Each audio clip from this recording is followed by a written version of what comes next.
नमस्कार मंडळी, कसे आहात तुम्ही सर्व? नक्कीच मस्त आणि मजेत असाल.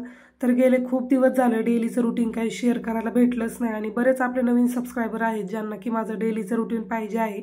याआधी पण मी खूप सारे व्हिडिओ अपलोड केलेले आहे, पण तरी रोज काही ना काही बदल होतच राहतो. मुलांचं काम असतं, मग शिवणकाम आहे, त्यामध्ये मग रोजचं रुटीन असं काही फिक्स राहत नाही. आता तर माझं तसंच झालंय.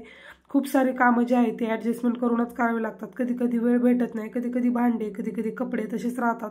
कधी कधी मध्येच ब्लाऊज शिवायला आला अर्जंट, तर ही कामंसुद्धा बाजूला ठेवावी लागतात. तसंच काहीसं माझं सुद्धा होतं रोजचं. आता जे कोणी शिवणकाम करतं त्यांना बऱ्यापैकी माहीत असेल.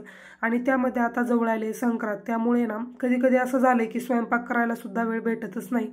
पण असो, या सर्व कामांमधून आपल्याला मॅनेजमेंट कसं करायचं हे सुद्धा कळलंच पाहिजे. तर आज सकाळचा जो काही नाश्ता आहे ना, त्यामध्ये मी बनवत आहे वडापाव, कारण की आज होता रविवार आणि रविवारच्या दिवशी तरी ॲटलिस्ट मला असं वाटतं काहीतरी वेगळं बनवावं. म्हणजेच नॉनव्हेज झालं किंवा आवडीचं काहीतरी असं वेगळं तळणीचे पदार्थ बनवले ना छान वाटतं. मग रोजचं ते पोहे उपीट खाऊन सुद्धा कंटाळा येतो. तर इथे ना वडापाव बनवण्याची मी तयारी करत होते. ऑलरेडी जे काही बटाटे वगैरे मला बॉईल करायचे होते ते मी सकाळीच करून ठेवलं होतं आणि तडका देण्यासाठी लसूण, हिरवी मिरची, कोथिंबीर वगैरे सर्वच. पण नेमकं काय झालं, जे काही बेसन पीठ मी मिक्स केलं होतं ज्यामध्ये की वडे मला फ्राय करायचे होते, ते बेसन पीठ इतकं जास्त पातळ झालं की माझ्या लक्षातच नाही आलं. मग म्हटलं चला आता याच्यामध्ये ना जर तेलामध्ये सोडलं तर खूप जास्त बेसन पीठ जे आहे ते सेपरेट होईल, त्यासाठी परत थोडंसं त्यामध्ये ॲड केलं. आणि त्यानंतर आता बनवायलाच सुरुवातच करायची होती, कारण हे गेले होते खाली पाव आणण्यासाठी आणि रामला पण बरेच 2-4 वस्तू आणायच्या होत्या. ते पुढे मी तुम्हाला सांगते. आणि त्यामध्ये ना थोडासा सोडा घातला. ज्यावेळेस तुम्हाला वडापाव फ्राय करायचे असतील ना, त्याआधी 1 मिनटं सोडा घालायचा, आधीच टाकून ठेवायचा नाही. आणि त्यामध्ये थोडंसं मी काय केलं, हळद टाकली आणि त्यानंतर मीठ टाकलं. आता बरेच जण काय करतात, ज्यावेळेस सोडा टाकतात त्यावेळेस हळद टाकत नाही, कारण की जो काही कलर येतो कवरचा तो थोडासा डार्क येतो. पण हळद नाही टाकली ना खूप असं वेगळंच दिसतं. त्याच्यामुळे ना थोडीशी हळद मी किंचित तिथे टाकली आणि त्यानंतर मग पाणी आणि जे काय आपलं रेग्युलर सोडा वगैरे आहे तो टाकला. ते असे गोलाकार वडापाव मी बनवून घेतले होते. नेहमीच मी असे थोडेसे स्प्रेड करून बनवते, पण आज म्हटलं चला काहीतरी गोल बनवूयात आणि मोठी मोठी साईज बनवत होते. हे आलेच नव्हते तोपर्यंत माझी मिरची फ्राय करून झाली. त्यानंतर साईडला मी कांदासुद्धा थोडासा चिरून ठेवला होता, कारण की वडापावसोबत कांदा खूप जास्त छान लागतो. चटणी वगैरे काही बनवली नव्हती, कारण की पटकन मला हे आवरायचं होतं. एक आरीवर्कचा ब्लाऊजसुद्धा स्टिच करायचा होता. बरेच दिवस झाले 2 आरीवर्कचे ब्लाऊज स्टिच करायला आहे, पण त्यावेळेस काय होतं ना, जो काही दाब असेल म्हणजे प्रेशर फूट तो चेंज करावा लागतो, म्हणजे सिंगल दाब अटॅच करावा लागतो. त्यामुळे ते ब्लाऊज मी मागं ठेवते. पण नेमके ते संक्रांतीची ऑर्डर आहे, त्यामुळे म्हटलं की चला आता ते केलंच पाहिजे. त्यासाठी लवकर लवकर इथे माझं वडापाव बनवण्याचं काम चालू होतं. पण नेमकं काय होतं, ज्या दिवशी जास्त काम असेल ना त्या दिवशी घरातलं काम आवरतच नाही.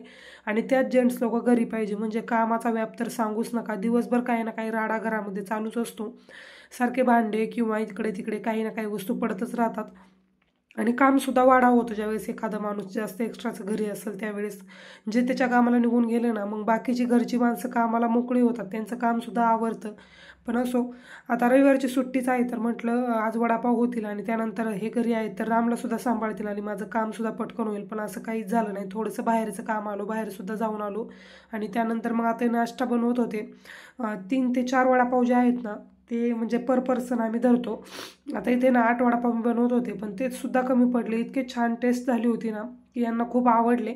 आणि त्यानंतर मग म्हटलं की चला थोडंसं उरलंच होतं जे काही बटाट्याचं भरीत होतं ते, पण म्हटलं जाऊ दे दुपारच्या जेवणामध्ये वापरता येईल.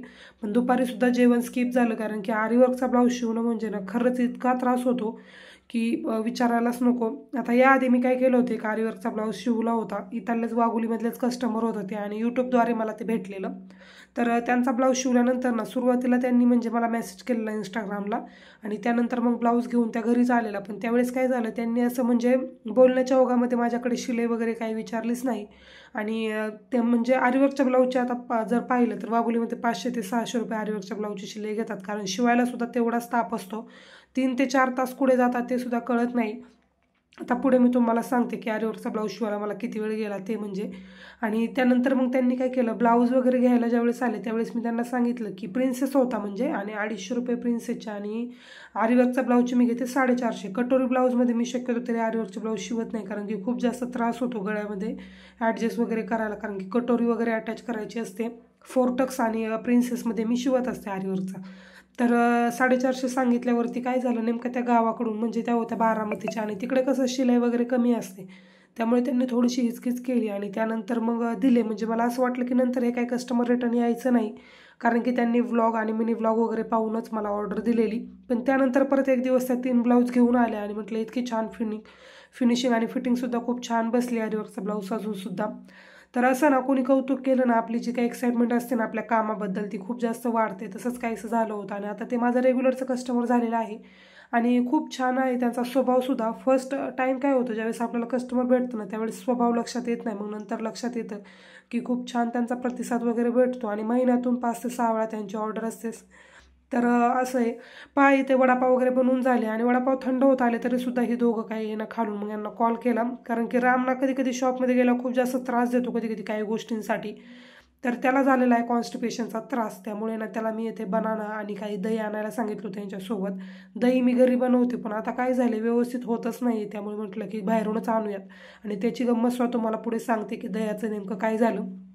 त्यासोबत इथे रामने नानकटाई घ्यायला हट्ट केला असेल तर ते सुद्धा ते सोबत घेऊन आले होते. त्यानंतर वडापाव, केळी असं बरंच 2-3 सामान मी सांगितलं होतं आणि जे काही घड्याळ होतं त्याचं सेलसुद्धा संपलेलं होतं. 2 दिवस सारखं मी खाली जाते अस्तर वगैरे घ्यायला, पण नेमकंच तेच गोष्ट विसरून राहते. आणि काय होतं, आपल्याला सारखी घड्याळात पाहिजे सवय असते ब्लाऊज शिवताना, किती वेळ लागला किती नाही, किंवा आता कोणतं काम करायचं आहे असं सारखा मोबाईल पाहायला सुद्धा वेळ नसतो. त्यामुळे घड्याळात पाहिलं की काम होतं, तर ते कामसुद्धा झालं. आणि रामसाठी आणायचे ते पतंजली बिस्किट. रामना बिस्किट खूप कमी खातो, कधीतरी मी म्हणजे फोर्सफुली त्याला देत असते आणि ते पण पतंजलीचं देते. गुड डेचं त्याला आवडतं, पण काय होतं ते मग मैदा आणि खूप गोड असतं त्यामुळे ते सुद्धा अवॉइड करते. तर ते एक बिस्किट एक आणायला सांगितलं होतं. मोठा पॅकच मी डीमार्टमधून आणते, पण आता काय होतं सकाळी नाश्त्याला कधी कधी जर स्किप झाला तर चहा बिस्किट किंवा दूध बिस्किट असा नाश्ता होतो, तर ते सुद्धा पटकन संपलं होतं. दुपारी अजून कपडे वगैरे सगळेच वॉश करायचे राहिले होते, मग पण ब्लाऊज शिवायला घेतला हे गेल्यानंतर. तर ब्लाऊज आता शिवायला आरीवर्कचा ब्लाऊज शिवायचा होता. तसं तर 3 तास तर मला आरीवर्कचा ब्लाऊज लागतातच, पण आज काय झालं नेमकं, जेव्हापासून मी हा ब्लाऊज घेतला ना आता संध्याकाळचे 5:30 वाजले तरीसुद्धा काही ब्लाऊज माझा झालाच नव्हता.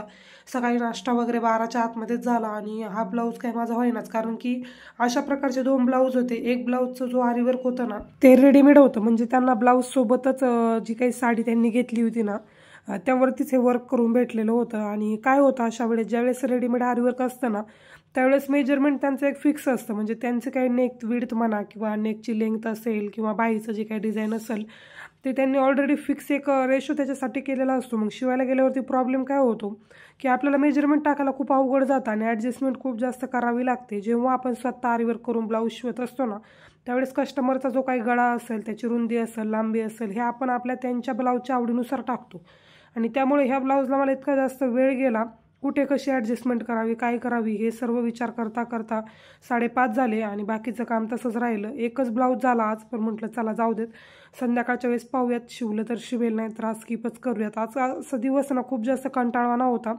तसं तर 3-4 ब्लाऊज व्हायलाच पाहिजे होते, आज रविवारचा दिवस होता आणि कामसुद्धा कमी होतं, पण असं काही झालं नाही. एकच ब्लाऊज 5:30पर्यंत गेला. आता संध्याकाळी 2 झाले तर होतील सिम्पल.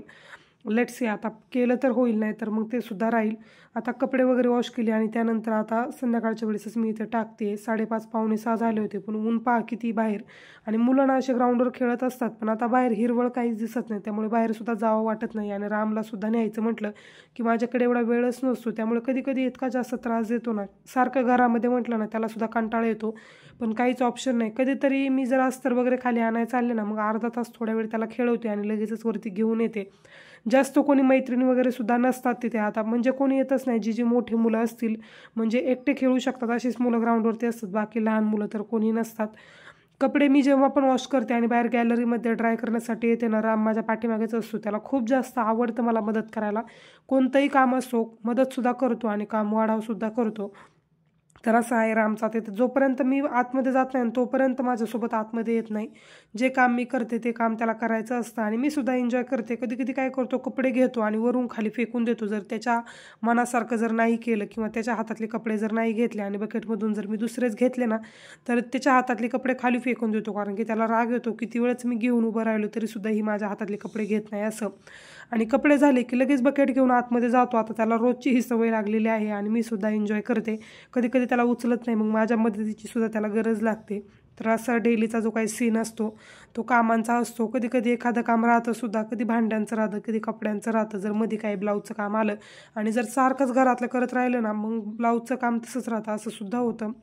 संध्याकाळच्या वेळेस ना दूध ज्या वेळेस येतं 8:30-9च्या दरम्यान येतं, त्यावेळेस ही बॅगसुद्धा खाली सोडावी लागते, कारण की एवढ्या वरती चढायला त्यांनासुद्धा कंटाळा येतो आणि लिफ्ट नाही आहे. त्यामुळे अशी बॅग सोडली ना, खाली एक रेडीमेड दुधाचा जो काही पुडा असेल तो त्यामध्ये टाकतात आणि संध्याकाळच्या वेळेस मग जेव्हा मला वेळ भेटेल तेव्हा मी वरती घेऊन बॉईल वगैरे करायला ठेवते आणि निवांत मग काम करत बसते. तर ते सुद्धा कधी कधी विसरतं माझ्याकडून.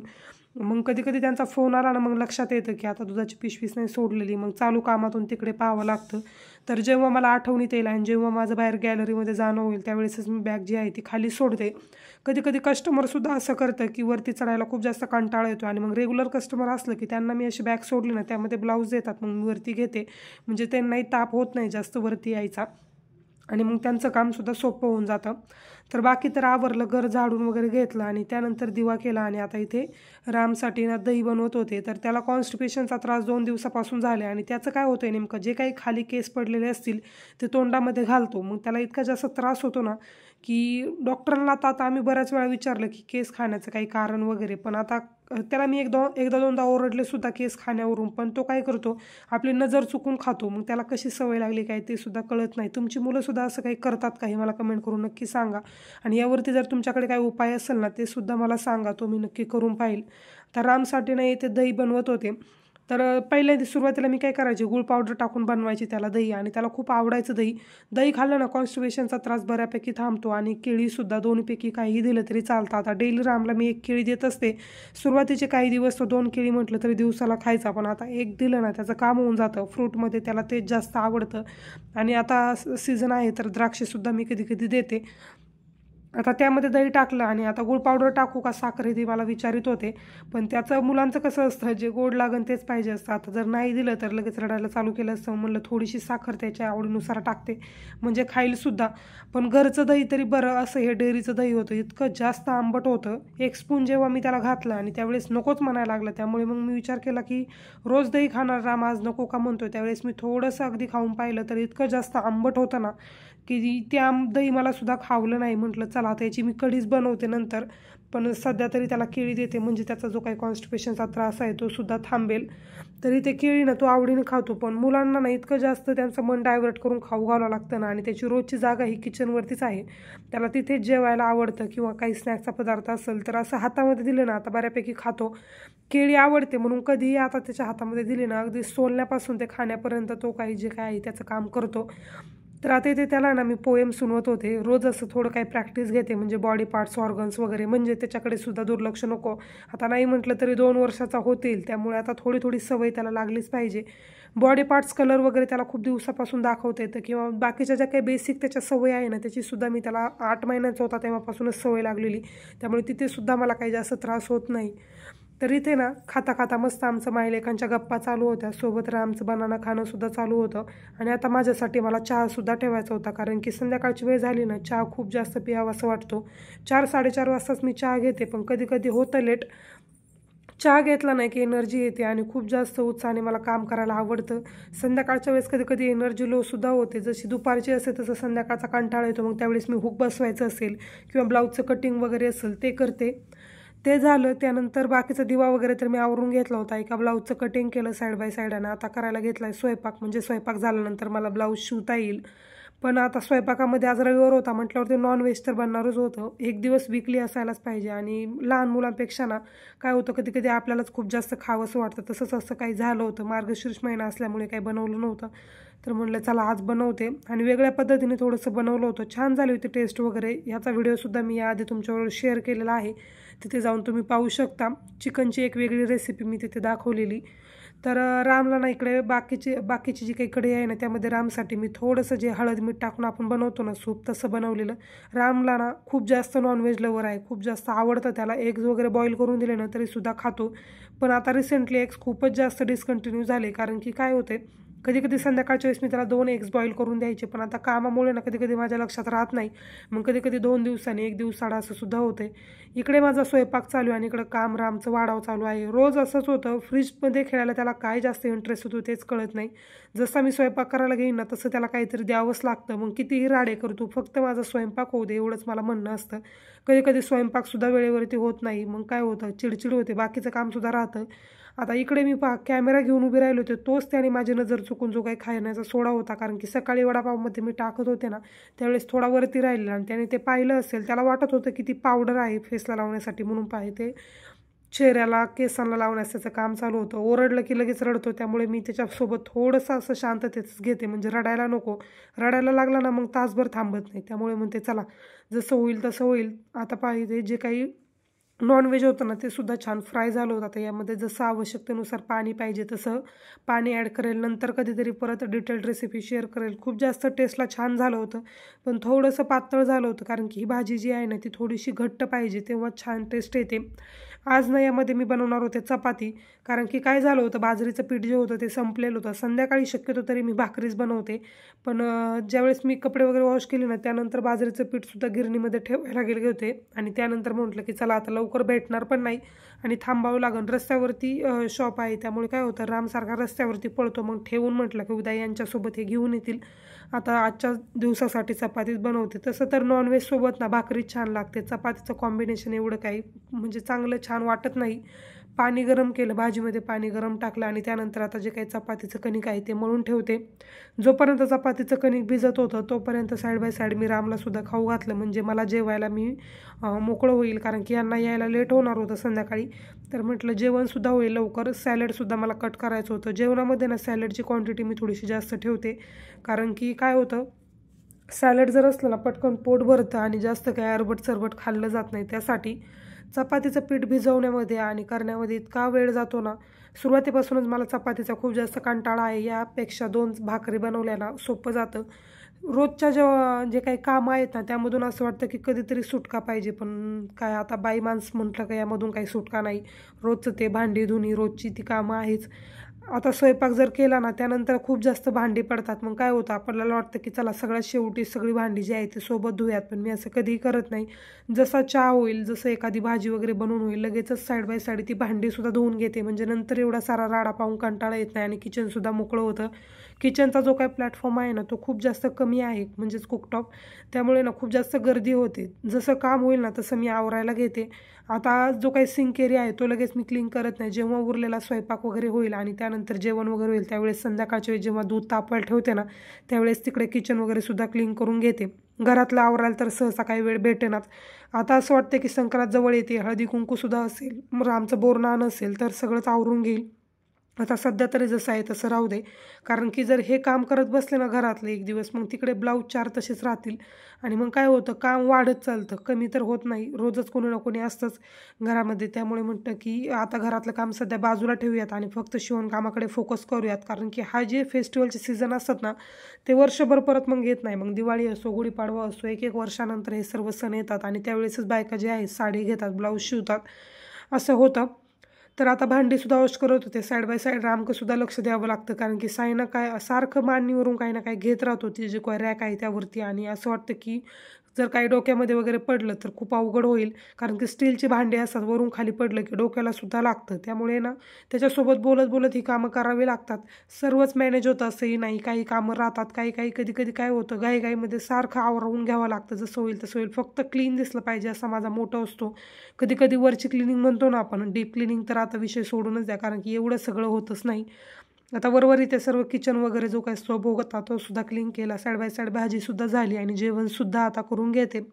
तर चला, आजचा हा व्लॉग तुम्हाला कसा वाटला, थोडक्यात जे काही रुटीन आहे ते तुमच्याबरोबर शेअर केलं. आणि हो, अजून जरी तुम्ही चॅनलला सबस्क्राईब केलं नसेल तर नक्की चॅनलला सबस्क्राईब करा. भेटूयात आपण अशा छानशा नवीन व्हिडिओमध्ये. तोपर्यंत तुम्ही स्वतःची काळजी घ्या. So take care friends and bye.